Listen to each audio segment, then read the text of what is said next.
I didn't imagine to become an astronaut.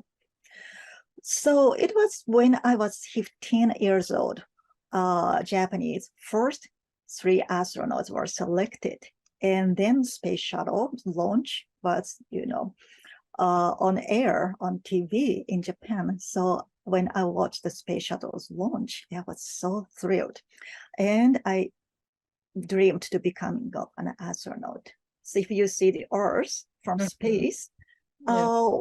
I was so surprised. The Earth seemed very active, dynamic with the nature, but also at the same time, it seemed fragile because the layer of the atmosphere was so thin, paper thin.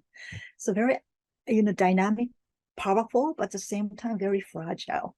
So I felt, we have to protect our home planet. I think space exploration is not only to deepen our knowledge about space, but also for deepening our understanding of our home planet, the Earth. Because looking from space or learning about space leads you to understand more about our home planet, the Earth.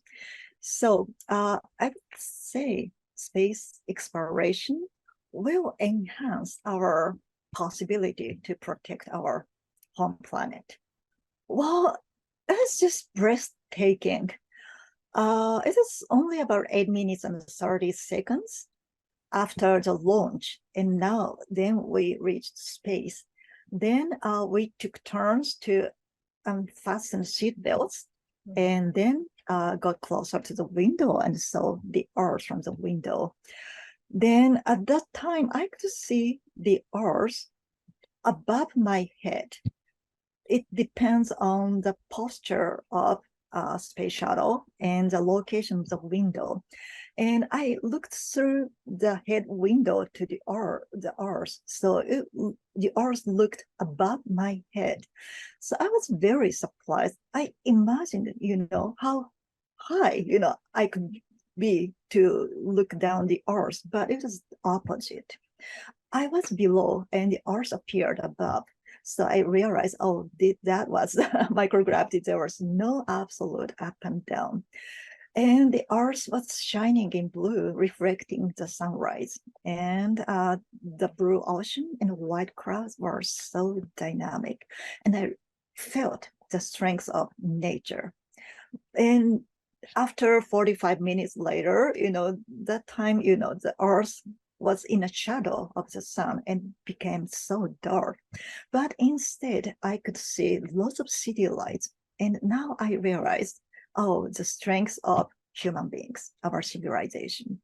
So if we could, put our strengths together, I hope we could achieve bigger goals. There's actually an attic over there. You go above that. I think that not everybody wants to be astronaut, but that was my dream. But a lot of the choices I made and why I made those choices can help people think about the choices they make. So my story, I was born in 1967, but in 1969, human beings were walking on the moon. And my parents woke me up and sat me in front of our television. It was a small television, black and white.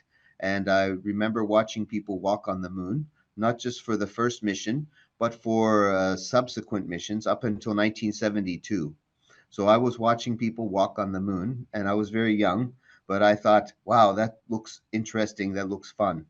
So the rest of my life, I was always thinking about becoming astronaut.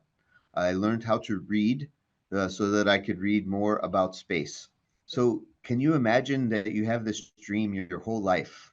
You want to do something like be an astronaut and go to space, and then finally you're on on a rocket. It's not the rocket I thought I was going to fly on space shuttle when I became astronaut, but no, surprise, I get to fly on Soyuz.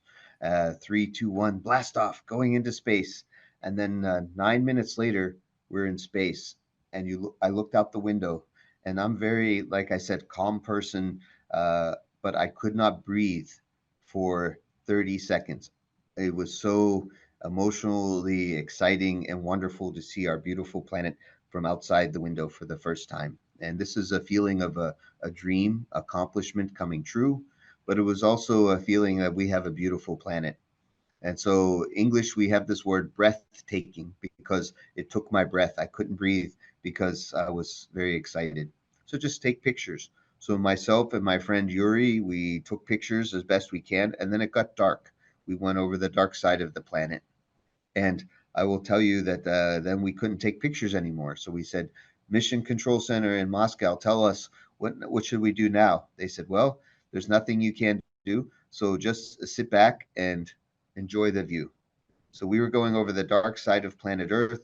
We could see all of the universe above us. It was so beautiful. All the stars are outside, and we looked down. I saw Egypt, the Nile River, and then we were going over the Mediterranean. Ocean, the Mediterranean Sea, and then we could see Turkey, and then we went on to in north from there, and I will never forget that we are ready for emergencies at any time, and we learn how to be calm, cool, and collected, as we say, to be very calm during emergency, even though it could be dangerous. And I think a lot of humans would get very excited because something strange was happening. But as astronauts, we train and spend a lot of time in case something goes wrong. We know we have a plan what to do. On my very first spacewalk, it was in Russian spacesuit, and we were going outside and there was a problem with space station. So my Russian colleague Gennady Padalka and I had to go outside. There were only two of us on board, so we left the space station. Nobody inside. Everybody was outside. It was my first time to go outside. It was very exciting. I went outside, stepped outside the door. Gennady was going to come, but then I looked on my spacesuit and my oxygen was going down. And it's like I kind of need the oxygen, Yeah. and it's supposed to last me 8 or 10 hours, and it was decreasing very quickly. I had some leak somewhere.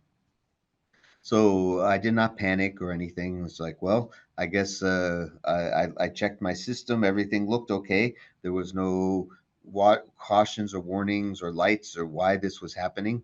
So I started to go back inside, and then the Russian ground control they got into radio range and they said, hey, something's wrong with your spacesuit. And we talked about it for a minute or two, and they said it's time to go inside. And I said, yes, I'm already headed that way. And it was a little bit scary because I could have run out of oxygen had we not noticed. I like to breathe, but on the other hand, it was not a big deal. We went back inside, closed the hatch. It turns out that there was a sticky valve on my suit.